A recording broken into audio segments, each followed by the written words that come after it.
West does the right thing. He dives on him. And they just wouldn't stop after hearing the whistle. Double technicals have been handed out. Doc Rivers likes the emotion Huss has brought out. But you got to control it at sometimes. Right now, though, Boston in control. They're up by 12 here in the second.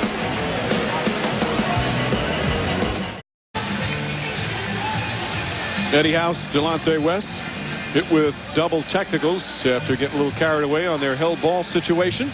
Boston leading by 12. Time for the Coors Light Cool Tracks. You want to get into a Game 7. You want to win a basketball game. Well, how bad do you want to do it? Take a look at Eddie House defending the basketball, not quitting on the play, tracking the ball, help position. Well, whose house is it? It's Eddie House. Good job of diving for the loose ball, keeping the ball alive, and sending a message to everybody in the building. We will not lose because of lack of energy, effort, and passion. Eddie House was a second-round pick out of Arizona State way back in 2000. Played his first 3 years with the Heat, but he's played for 8 teams in the last 5 years, bouncing around.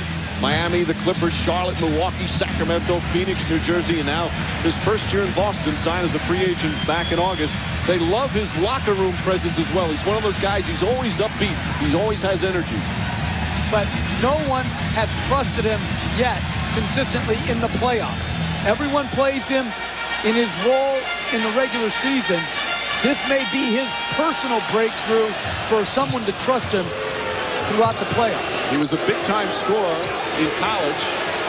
He's instant offense off the bench. Had some good seasons with Phoenix when the Suns were advancing in the playoffs. A real spark. He can score points in a hurry. Speaking of that, LeBron James after 2 as his foot was on the line. He's not a pure point guard, and he's only 6'1". He's a shooting guard in a point guard's body, as I like to say. When you think about that, how many pure point guards are there? You got to let this guy play basketball. Pierce has the ball in his hands. Well, put Eddie House in position to catch and shoot. Pierce will go to the line for 2 more. Pavlovich picks up his second. And again, Pierce, who usually amongst the NBA leaders in getting to the free throw line. It has not been the case as much with the exception of Game 5. But getting to the free throw line for the first time today.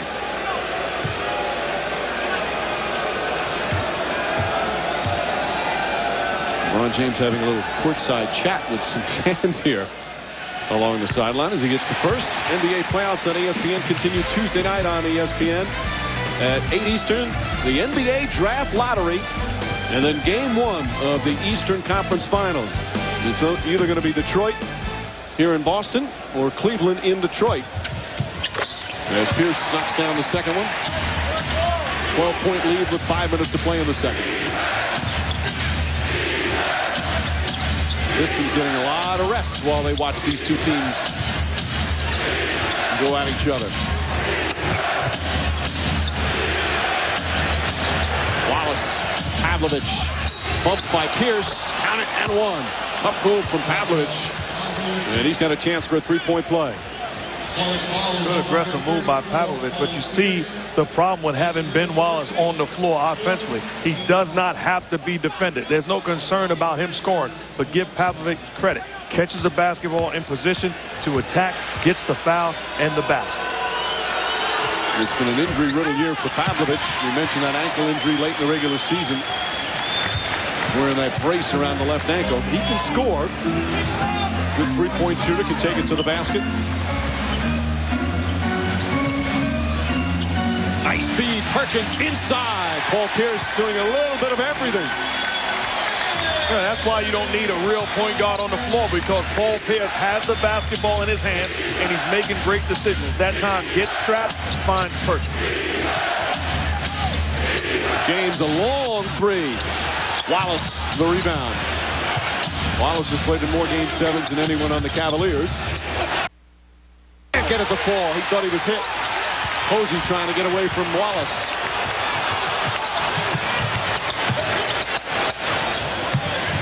Oh, Eddie House wanted to shoot that. Pierce does. Garnett with the offensive rebound. 8 rebounds here in the first half for Kevin Garnett. And we have a timeout.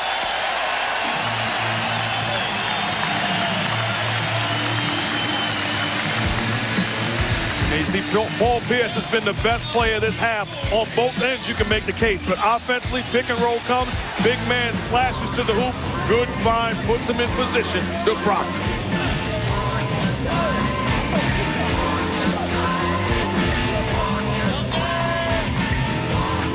Boston, Celtics and Cavs, Game 7. It's the second time that these two teams have played a Game 7. 16 years ago, the 92 Eastern Conference semifinals. Tied at 3 games apiece. It was a tough year for Larry Bird. Had a bad back, bothered him throughout the season. Meanwhile, for the Cavs, they were a good team. Brad Daugherty, he was the star of Game 7. Terrific defense, big-time offense. You had Larry Nance, Mark Price, Hot Rod Williams, a very talented Cleveland team. And they went on to defeat the Celtics 122-104. Larry Bird had 12 points. It wound up being his final game of his legendary career. Was, as we saw earlier, the 21 numbers, including Bird's. Cavs then wind up losing lost to the Bulls in the conference finals that season. Foul on the pass and more free throws. He's down. First, we said at the top, Game 7 in Boston. That's what it just sounds right. There's so many times over the years, and so many times here on a Sunday afternoon in May at the old Boston Garden. And it's now the TD Bank North Garden. And as James picks up his second foul. There really was no place like the old Boston Garden. This place is starting to get a terrific atmosphere, and it's been so loud throughout the playoffs that that was one of the all-time special arenas in pro sports. Absolutely. Horrible locker rooms. Hot, cold. Special memories, Jeff, for you? Yeah, beating him here in Game 5. Larry Legend went down that night, Mark Jackson. We were there. I remember I had the best seat in the house. No question about it. Yeah, Great memories. We played Mo Cheeks 48 minutes for a reason, brother.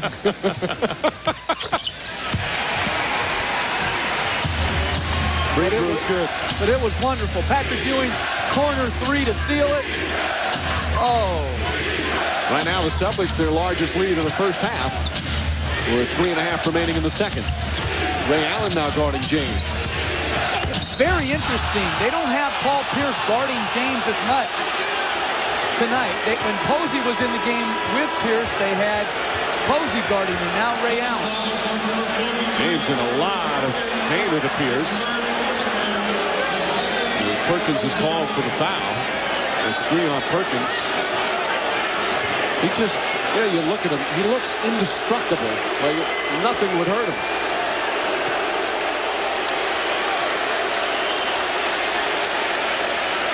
Well, obviously just landed funny. They already have one shoulder problem with Gibson. Now, Kendrick Perkins' reaction there is amazing. Like he didn't foul him. He clotheslined him.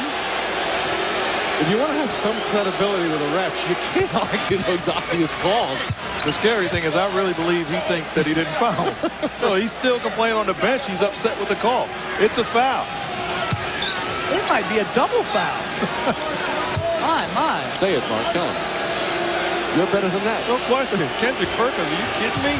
You're better than that. Garnett the rebound. And Mike Brown searching for some answers, gone small to LeBron James is at the 4th.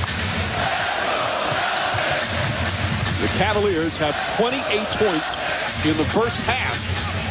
You look at that score. That's a second quarter score, folks. Pierce, good defense that time from James. We said earlier, it's been one of the lowest scoring playoff series in NBA history. That's continuing. James to the basket. The problem for Boston, they too have downsized, so they don't only have one big man to block shots as James goes to the rim. Rondo almost getting that offensive rebound. That'll go down the other way. Now, despite all the problems shooting, 33%, they're only down by 10, despite the struggles offensively.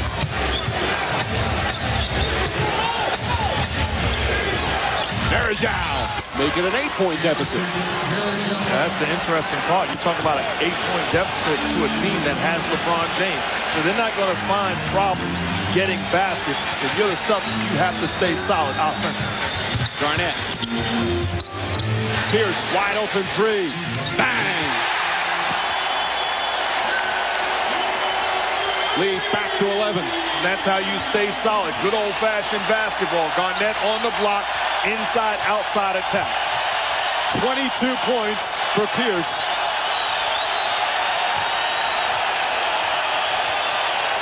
James. Back out Szczerbiak. Shot clock down to 3. Garnett. Loft. Took it away. Here goes Garnett. Up for the layup. And he's fouled. Hard foul from Szczerbiak. But a clean one. And Garnett goes down. He'll shoot 2.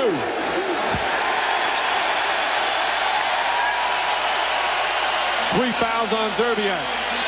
Hey, this just in. Kevin Garnett is the defensive player of the year in basketball. Does a good job defending LeBron James. Then Szczerbiak, the same thing. Puts the ball on the floor.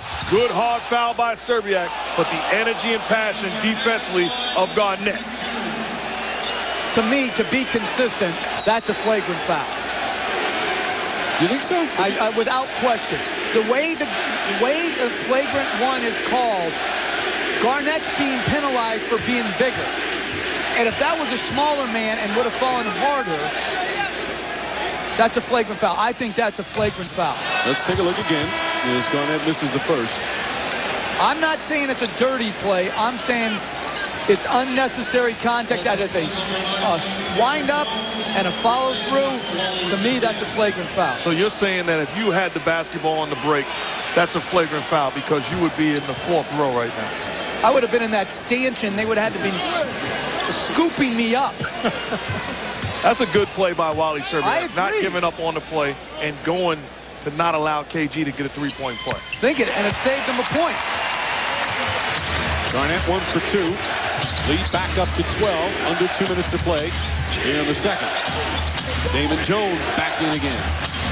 With Barajo, West, Pavlovich, and James, as Jeff said, a very small lineup right now. James inside, count it, and a foul. When you see him make plays like that, it's like you feel he can do that every single time. He's so powerful. You're talking about strength and ability and high IQ. He understands he could explode, but uses the basket as a shield, eliminating the shot blocking ability of KG. Goes to the opposite side, keeps him on his hip, and finishes. He has 20 of their 34 points. And if I was Mike Brown, I'd be very tempted to start the second half small. It gives James more room on the floor, and you have to hope that someone gets hot from beyond the three-point line. They're 0 for 5 from downtown. Posey. Ray Allen has only taken 1 shot. One of those guys, Daniel Gibson, usually helps them. Allen to the basket. Oh, pretty play for Ray Allen for his first points of the game.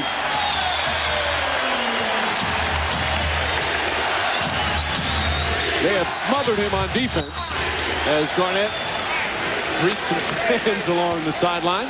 Don't forget, coming up at halftime, Stuart Scott, John Barry, and Michael Wilbon, the T-Mobile halftime report, a preview of the great game tomorrow on TNT, Spurs and Hornets. Interview with Chauncey Billups, who's perhaps watching today, waiting to see who his team's going to play. And then John and Mike's Spade 5 playoff plays. Pavlovich, Jones, three-pointer. That's good. Big bucket there for Damon Jones. So you look at Damon Jones, very similar to Eddie House offensively, a knockdown shooter that always feels like his next one is going in. He's getting that man's minutes. That's their first three-pointer of the half. Pierce again on the drive. Takes his time. Pierce. And a late whistle, but a foul. Pierce isn't the quickest player, but he gets wherever he wants to go. Very strong. And on the other end, a good screen by LeBron James sets up nice ball movement into the most indefensible three-point shot. And that's the corner three. You've got to, from a defensive standpoint, try to take away the corner three. Corner three just 22 feet as opposed to 23.9 around the perimeter. As Pierce hits another free throw. So the big guys on the Celtics getting arrests while they go small. What a first half for Paul Pierce.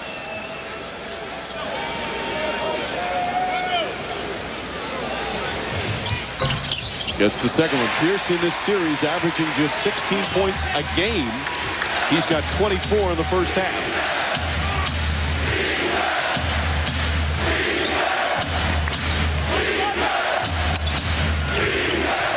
Posey with the help.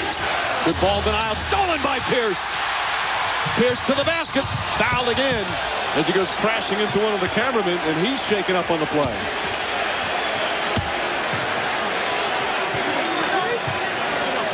But a lot of hard physical fouls, especially down at this end as the Celtics going to the basket. When you look at Pierce grabbing that ankle, he's in some pain over there on the sideline.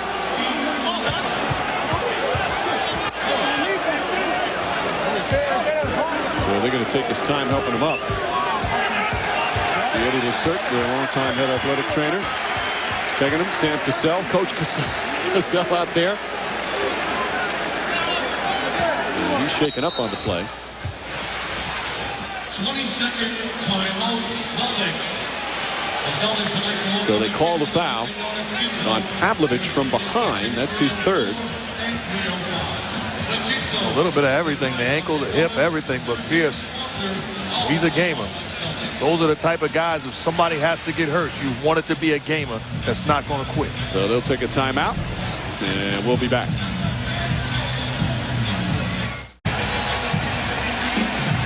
The winner of this game will play the Pistons.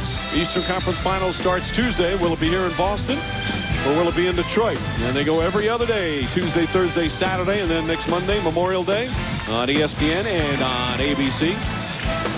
As Pierce is okay, comes back out. They obviously need him to shoot the free throws. If you get fouled and get hurt and can't shoot the free throws, you're done for the day. You can't return to the game unless it's a flagrant 2 foul.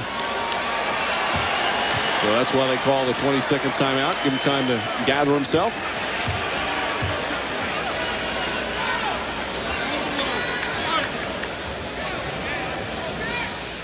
And Pierce again, when he's getting to the free throw line at this rate, and that's his 7th free throw with the 8th coming up, that's when he's most effective.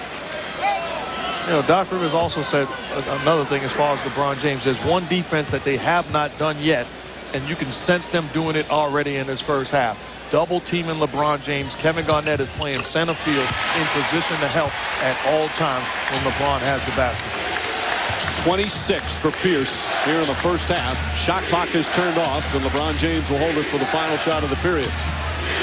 Crowd starting to rise. He gets on his feet with his final possession. James inside, and he's fouled. Before the shot, although they're in the penalty, so he'll go to the line anyway with 4.2 remaining.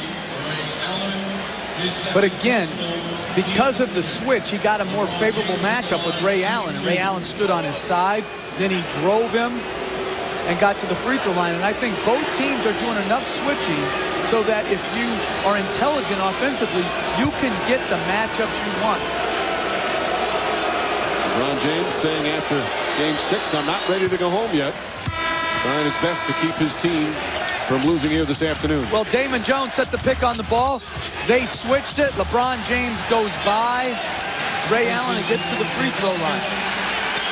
And I think if you're the Celtics, as long as you continue to have a cushion and you're not having a problem scoring on your end, then you don't want to overhelp opening up the three-point shooting of the Cavs.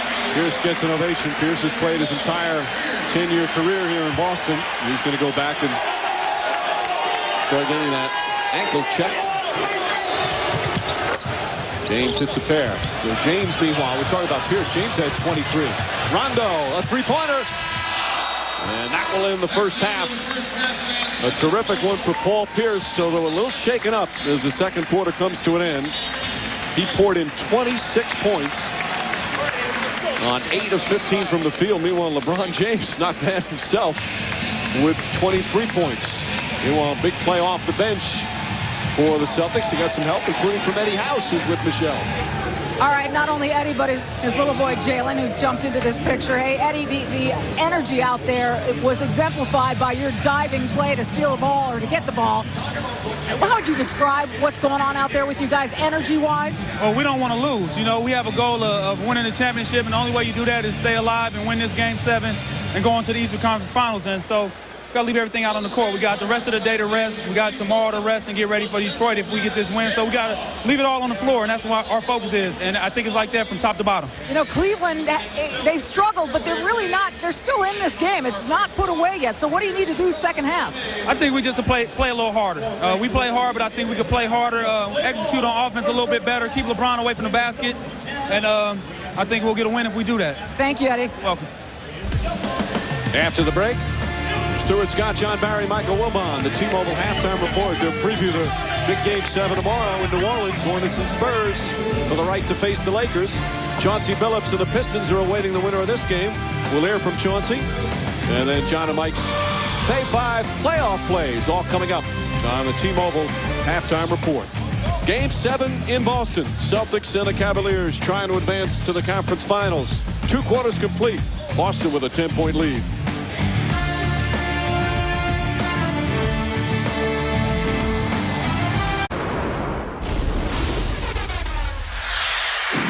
We got to keep our poise on the floor.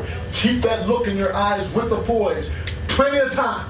Plenty of time. We know we have to get stops. Got to be the best defensive team of the year in the second half. Take care of the basketball, and let's keep them off the glass. Let's go.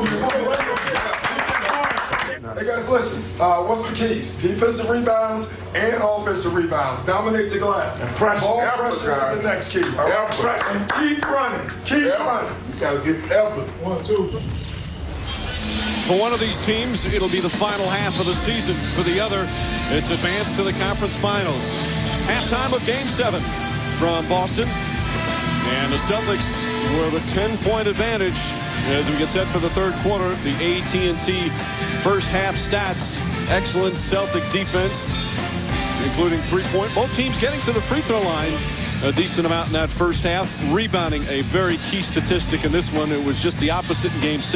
Celtics here in Game 7 with a good job on the boards. Hello again, everyone, with Mark and Jeff. Mike Breen on hand. And the Celtics came out, looked great early, but the Cavs hung in there. Story of the first half, though, was 2 of the stars, most notably for Boston. Paul Pierce, terrific in that first half. Well, he put them on their back offensively where they've been struggling, which is to score the ball. And people, do not adjust your TV sets.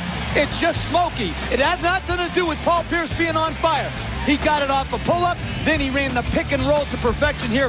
Another mid-range J.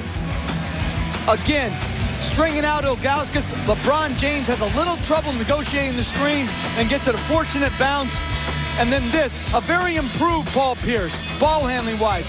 Sees the hard show, splits the show, takes it to the rim, and finishes with his left hand. 26 points in the first half. He tweaked an ankle at the end of the first half, but it seems to be okay. Meanwhile, our Gatorade Cooler Talk, LeBron James really, he had to be a dominant shooter, Mark, in that first half. Oh, absolutely. And you know that the Celtics defense is geared towards nothing easy. The strength, the ability to still get to the rim, but they're doing a good job of sealing. You're talking about ISO, the grab. Every time he looks to attack, a body is going to be on him. They're aggressive, forcing the issue every time he has the ball. You talk about going baseline. Well, 1, 2, 3 defenders. The mindset is this guy cannot beat us and send us on vacation. A turnover, but he's still spectacular. Still has the strength, the ability to split the defense and finish. In spite of the bangs, the bruises, and the bumps, still has 23 first half points. He only has 1 assist. He's been averaging almost 8 assists, and the reason is his teammates aren't knocking shots down. He had to look to shoot the ball a heck of a lot more. As you see his numbers, he's 4th in the playoffs in assists behind some guys like Chris Paul, Deron Williams, and Steve Nash. But today he's been a scorer so far. The third quarter underway. West Ilgauskas comes up short. 3 starters for the Cavaliers haven't scored, including Ilgauskas, who's now 0 for 4. That's really the reason why, if you're LeBron James, you feel like you have to make every play and look to score. Excellent ball movement, but Garnett can't get it to go down.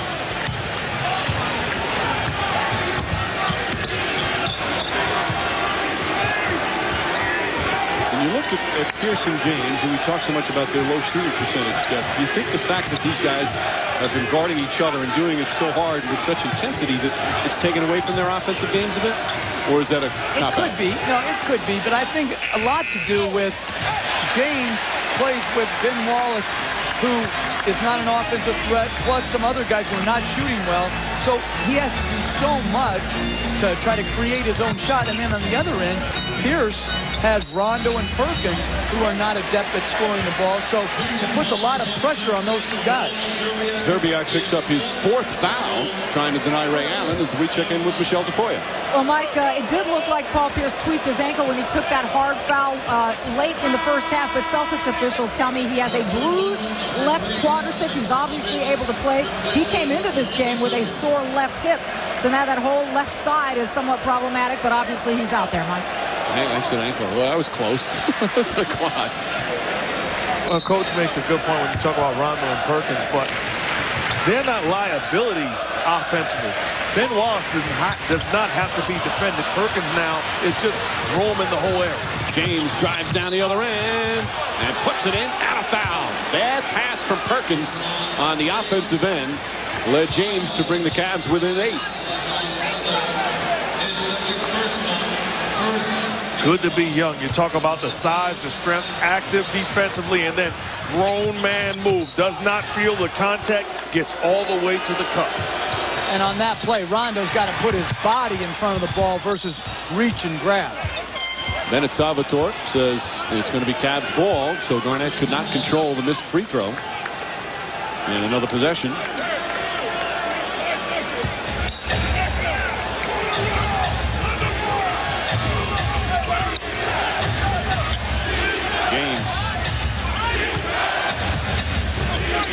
Celtics have led the entire way. Biggest lead was 13. James steps back. Still hasn't hit a 3 in the games here in Boston as West knocks down the 3. And all of a sudden, it's a 5-point game. Good patience by James. Could have lifted. Instead, waited. Found the open man. West continues to trust his team. Delonte West, just a scrappy player. Perkins able to hit 8 points for Perkins. That's my point. Rondo making a play for Perkins, so they're capable of scoring. On the other end, you don't have to defend Ben Wallace at all. Ilgauskas. And he's fouled. Perkins now with 4 fouls. Hello, Doc Rivers have to be upset. It's not about paying all attention to LeBron James, but look how open Delonte West is. This is just a practice shot all by yourself, no contest, too easy, and Doc Rivers saying, hey guys, this is game 7. It was not a shooting foul, it was before. Ilgauskas goes right back at Perkins, who with 4 fouls defends him well. Wallace kicks it out. Delonte West to James. James for 3. Won't go. West had it, lost it. Ilgauskas, and a foul on Pierce. It's going to be his second. Celtics already with 3 team fouls, and we're 2.5 minutes into the period. Eddie House still playing defense, even on the bench. Active, making noise, clapping, doing whatever it takes to disrupt LeBron. Ilgauskas again. They're trying, and Mike Brown said we need to establish him a bit. They had in the past few games. And a travel. Picked up his pivot foot. I don't know about you, Coach, but it's too late to try to establish Ilgauskas right now. The ball has to be in the hands of LeBron. Yeah, every time they post him right now, to me, if you're the Celtics, you breathe a sigh of relief that number 23 isn't coming at you full steam ahead. Stop calling him coach. He's a member of the media now. No, if you're my coach and I respected you, you're coach for life. There's certain guys I call by their first name that I played for. Wow. West all over Pierce, puts it up. And James comes flying in for the rebound. Cleveland has a higher level of energy right now than the Celtics do. That was not the case to start the first half. Right now, the Cavs, the more desperate team. Ilgauskas finally gets his first shot to go. And it's back to 5. That's a much better play for Ilgauskas. He's not asking him to make a play on the block by himself, but it's off of somebody else facilitating the offense. Pierce with the huge first half trying to take the ball out of his hands. Ray Allen puts it up. Won't go. Allen just 1 for 3 from the field. Has not had many opportunities. The Cavs defense on Ray Allen has been terrific. Ilgauskas again facing the basket, and it's a 3-point game. Timeout Boston. Big Z with a couple of big shots, and it's 52-49.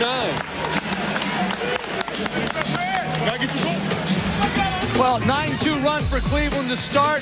Pick and roll. A little slower rotations by Boston in this half. Just knocking that jumper in. 2 in a row for the Big Z.